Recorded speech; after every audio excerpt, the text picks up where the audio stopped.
இந்த ராஜேஸ்வரியோட கழுத்துல கத்திய வச்சுக்கிட்டு இப்போ மல்லி மிரட்ட போறாங்க. இதுக்கு மேல உன்னால தப்பிக்கவே முடியாது ராஜி. ராஜிமா, ராஜிமான்னு சொல்லிட்டு இத்தன நாளா எத்தன பேரோட வாழ்க்கைய நீ வந்து ஏமாத்தியிருப்ப. அதாவது சொந்த தம்பின்னு கூட பார்க்காம விஜயோட சொத்த அடைச்சு கடைசியில விஜய நடுத்தெருவுல நிறுத்துன. அடுத்ததா பார்த்தா ரஞ்சிதா. சொந்த அக்கா பொண்ணையே வந்து இப்படி ஏமாத்துவ அப்படின்னு நான் கொஞ்சம் கூட எதிர்பார்க்கவே இல்ல.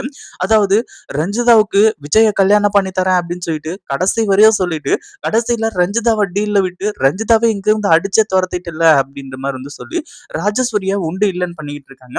அதே மாதிரி இப்போ நீ பண்ணியிருக்க வேலை உண்மையிலேயே ரொம்ப கொடூரமான வேலை. இந்த ஒரு வேலைய கண்டிப்பா நான் உன்ன சும்மா விட மாட்டேன். அதுவும் இல்லாம இப்போ நீ வசமா சிக்கிட்ட. இனிமே உன்னால சிக்கவே அதாவது இதிலிருந்து தப்பிக்கவே முடியாது. கண்டிப்பா நீ வந்து ஜெயிலுக்கு போய் ஆகணும். அதே மாதிரி நான் சொல்றத நீ செஞ்சாகணும். அதாவது இந்த சொத்து எல்லாமே இனிமே விஜய் பேருக்கு வந்துரும். அதுல எந்த ஒரு சந்தேகமும் கிடையாது. ஆனா என்கிட்ட இருக்கக்கூடிய ஆதாரங்கள் நான் போலீஸ் கிட்ட காட்டுனேன் அப்படின்னு வையேன், கண்டிப்பா நீ ஜெயிலுக்கு போறது உறுதியாயிடும். ஏன்னா அந்த அளவுக்கு வீடியோ ஆதாரத்தோட நீ சிக்கியிருக்க.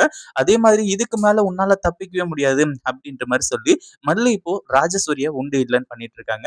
அடுத்ததா மல்லி சொல்றது எல்லாத்தையுமே இந்த ராஜேஸ்வரி செஞ்சு தான் ஆகணும். இந்த ராஜேஸ்வரியோட அடுத்தடுத்த பிளான் என்ன, ஏது அப்படின்றது எல்லாத்தையுமே இப்போ நம்ம மல்லி எல்லாத்தையுமே டீட்டெயிலா தெரிஞ்சுக்க போறாங்க. அதாவது நம்ம மல்லி இருந்துட்டு ராஜேஸ்வரியோட கழுத்துல கத்திய வச்சதுக்கு அப்புறமா, உண்மையிலேயே ராஜேஸ்வரி அடுத்தடுத்து என்ன நெனச்சுக்கிட்டு இருக்காங்க, ஏது நெனச்சுக்கிட்டு இருக்காங்க அப்படின்றத எல்லாத்தையுமே வந்து அ சொல்லி தான் ஆவணும். வேற வழியே கிடையாது. அந்த மாரி ஒரு சிச்சுவேஷன் தான் வந்து பார்த்தீங்கன்னா போய்க்கிட்டு இருக்கு. கடைசி வரைக்கும் வந்து அடுத்ததா என்ன பண்றதுன்னு சொல்லிட்டு வந்து தெரியாம, ராஜேஸ்வரி திரு திரு திருன்னு முழிக்க போறாங்க. ஏன்னா, ஆரம்பத்துல இருந்து நம்ம மல்லியையும், விஜய்யும் பிரிக்கணும் அப்படின்னு சொல்லிட்டு, அவ்ளோ பெரிய ஆர்ப்பாட்டத்த எல்லாத்தையுமே பண்ணிட்டு இருந்தாங்க. அதே மாதிரி அடுத்ததா வந்து இப்போ நம்ம விஜயோட இந்த ப்ராஜெக்ட்ட தடுத்து நிறுத்தணும் அப்படின்ற மாரி பார்த்தாங்க. ஆனா, தடுத்து நிறுத்தறதுக்காக முயற்சி பண்ணி, கடைசி வரைக்கும் ஒண்ணுமே பண்ண முடியாம, அதாவது கையும் களவுமா மாட்டிக்கிட்டு இப்படி தவிப்பாங்க அப்படின்னு கொஞ்சம் கூட எதிர்பார்க்கவே இல்ல. அதாவது என்ன ஆச்சு அப்படின்னு பார்த்தீங்கன்னா, ஒரு பக்கம் இந்த ராஜேஸ்வரி இருந்துட்டு, இப்போ அந்த சாப்பாட்டுல விஷம் கலக்கிற ஒரு விஷயத்த ஆதாரத்தோட வந்து பார்த்துடுறாங்க. அதாவது அ அங்கேயே வந்து பார்த்து ஆதாரங்கள்லாம் வந்து சேகரிச்சுக்கிறாங்க. இப்போ அந்த ஒரு வீடியோவ காட்டி தான் இதுக்கு மேல உன்னால தப்பிக்க முடியாது. அதே மாதிரி விஜயோட இந்த ப்ராஜெக்ட் முடியிற வரைக்கும் இந்த போராட்டம் வந்து தொடரும். அதே மாதிரி அடுத்தடுத்த எந்த ஒரு பிரச்சனையும் உன்னாலயும் சரி, இல்ல விஜய்க்கு வெளியில இருந்தும் சரி, எங்க இருந்தும் எந்த ஒரு பிரச்சனையும் வரக்கூடாது. இந்த ப்ராஜெக்ட்ட நல்லபடியா முடிக்கணும். அதாவது விஜய் ஆல்ரெடி அந்த பூமி பூஜைய போட்டுட்டாரு. அதுவும் இல்லாம நீங்க எல்லாருமா சேர்ந்துகிட்டு தான் அந்த பூமி பூஜைய தடுத்து நிறுத்துனீங்க அப்படின்றது எனக்கு நல்லாவே தெரியும். அதாவது தடுத்து நிறுத்தறதுக்கு முயற்சி பண்ணீங்க அப்படின்ற மாரி சொல்லி உன் பின்னாடி யார் இருக்கா? என்ன ஏது? அப்படிங்கிறதெல்லாம் எனக்கு தெரியாது. ஆனா அதே சமயம் நான் அதாவது விஜய்க்கு பின்னாடி வந்து நான் தான் இருக்கேன். விஜய்க்கு எதுனா ஒண்ணு அதே மாரி இந்த ப்ராஜெக்ட்ல எதனா ஒரு பிரச்சனை அப்படின்னா, கண்டிப்பா உன்ன யாருமே நான் சும்மா விட மாட்டேன். கண்டிப்பா உன்னெல்லாம் அடிச்சு நான் கொன்றுவேன் அப்படின்ற மாரி சொல்லி மிரட்டுறது மட்டும் இல்லாம, இப்போ ஆதாரத்தோட சிக்கினதுக்கு அப்புறமா ஒண்ணுமே புரியாம இந்த ராஜேஸ்வரி தவிக்க போறா.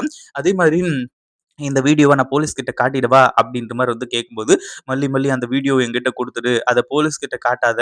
அத காட்டுன அப்படின்னா கண்டிப்பா என்ன புடிச்சு ஜெயில்ல போட்டுருவாங்க. அப்படி இப்படின்ற மாரி கதறும்போது, இதெல்லாம் உனக்கு முன்னாடியே அறிவு இருந்திருக்கணும். அதுவும் இல்லாம சாப்பிடுற சாப்பாட்டுல விஷத்த கலக்குற, நீ எல்லாம் உண்மையிலேயே மனுஷி தானா? அதாவது இதுக்கு முன்னாடி விஜய்க்கு அக்காவா தான் நீ தோத்து போயிட்ட அப்படின்னு பார்த்தா, கடைசியில நீ மனுஷியாவே தோத்து போயிட்ட அப்படின்ற மாரி சொல்லி, இப்போ நம்ம மல்லி இருந்துட்டு கேவலமா வந்து இந்த ராஜஸ்வரிய திட்ட ஆரம்பிச்சுறாங்க. என்ன பண்றது? அதாவது இவ்ளோ வசமா மாட்டிக்கிட்டோம். அடுத்ததா வந்து மல்லி சொல்றது எல்லாத்தையுமே அந்த ராஜேஸ்வரி கேட்டு தான் ஆகணும் இல்லையா? அதனால அமைதியா, பொறுமையா கேட்டுக்கிட்டு இருக்காங்க. ஏன்னா எதிர்த்து ஒரு வார்த்தை பேசினா கடைசியில இந்த வீடியோ கமிஷனருக்கு, போலீஸ்க்கு எல்லாருக்குமே வந்து ஃபார்வர்ட் ஆயிடும். கடைசியில இவங்க வசமா மாட்டிக்கிட்டு தவிக்கணும். அதுவும் இல்லாம இப்ப ராஜேஸ்வரி இருந்துட்டு மல்லியோட கால்ல விழுந்து பயங்கரமா கதறி அழுதுட்டு இருக்காங்க. "என்ன விட்டுரு மல்லி. நான் எப்படியே வந்து ஊருக்கு பக்கம் ஓடி போய் வந்துடுறேன். அதுவும் இல்லாம இதுக்கு மேல இங்க இருந்தா கண்டிப்பா வேலைக்கு ஆகாது." அப்படின்ற மாரி வந்து சொல்லி ராஜேஸ்வரி கதறி எழுதிட்டு இருக்காங்க. ஆனா மல்லி விடுற மாரி இல்ல. அதுவும் இல்லாம ராஜேஸ்வரிக்கு தெளிவா சொல்லிடுறாங்க. "நான் சொல்ற விஷயத்த நீ செஞ்ச அப்டின்னா, இந்த ஒரு வீடியோவ நான் போலீஸ் கிட்ட குடுக்க மாட்டேன்."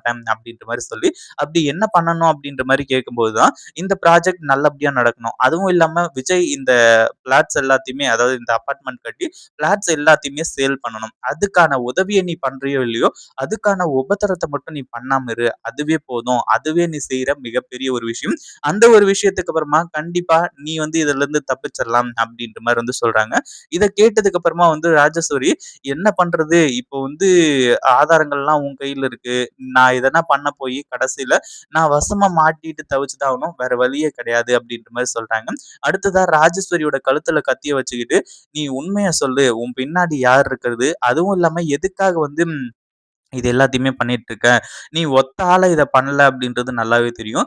விஜயோட டீம்ல இருந்து அதாவது விஜய் பண்ற அந்த ஒரு வேலை எல்லாத்தையுமே அவர் அடுத்தடுத்து செய்ற விஷயங்கள், அடுத்தது அங்க என்ன நடக்குது, ஏது நடக்குது அப்படின்ற விஷயம் எல்லாமே உன்னோட காதுக்கு எப்படி வருது? அங்க யார ஸ்பையா வச்சிருக்கீங்க? அப்படின்ற மாரி கேட்குறாங்க. ஏன்னா, அங்க யார் இருக்காங்க? எப்படி இந்த விஷயம்லாம் லீக் ஆவுது? என்ன ஏது அப்படின்றது எதையுமே தெரியாம இருந்துட்டு இருந்தாங்க. விஜய் ஒரு பக்கம் மல்லி கிட்ட பயங்கரமா புலம்பிட்டு இருந்தாங்க. அதாவது அங்க சைட்ல நடக்கிற விஷயம்லாம் எப்படின்னு தெரியல. இந்த ராஜேஸ்வரிக்கு உடனுக்குடனா தெரிஞ்சது. அங்க எங்களுக்கு தெரிஞ்சதே 3 பேர் தான். அதாவது 3 பேருக்கு மட்டும் தான் வந்து இந்த விஷயம் எல்லாமே தெரியும். ஏன் உன்கிட்ட கூட வந்து நான் அப்புறமா தான் வந்து சொல்லுவேன். ஆனா அதுக்கு முன்னாடியே ராஜேஸ்வரிக்கு தெரிஞ்சிருது. ஆனா எப்படின்னு எனக்கு ஒண்ணுமே புரியல மல்லி அப்படின்ற மாரி சொல்லியிருந்தாங்க. அதுக்கான ஒரு ஆதாரத்த இப்ப கண்டுபிடிச்சுட்டாங்க. எங்கருந்து வந்துச்சு அப்படின்ற மாரி சொல்லி. இப்ப மட்டும் யார் மூலியமா இந்த விஷயம் தெரிய வருது அப்படின்னு சொல்லிட்டு சொல்லல அப்படின்னா, கண்டிப்பா உன்ன கொன்னுடுவேன் அப்படின்ற மாரி மிரட்டுனதுக்கு அப்புறமா, ராஜேஸ்வரி இருந்துட்டு உங்க அதாவது விஜய் கூடயே கந்தசாமின்னு ஒருத்தன் இருக்கான்ல, அவன் தான் இது எல்லாத்தையுமே எங்ககிட்ட சொல்றது அப்படின்ற மாரி சொல்லி, அந்த ஒரு உண்மை எல்லாத்தையுமே சொல்ல ஆரம்பிச்சுறாங்க. இத கேட்டதுக்கு அப்புறமா என்ன பண்றதுன்னு சொல்லிட்டு வந்து ஒண்ணுமே புரியல. அடுத்ததா விஜய் கிட்ட இந்த உண்மைய சொல்லப் போறாங்க. இந்த வீடியோ புடிச்சிருந்தா லைக் பண்ணுங்க, ஷேர் பண்ணுங்க. இப்பதான் நம்ம சேனலுக்கு ஃபர்ஸ்ட் டைம் வரீங்க அப்படின்னா, கீழ இருக்க சப்ஸ்கிரைப் பட்டன பிரஸ் பண்ணிக்கோங்க.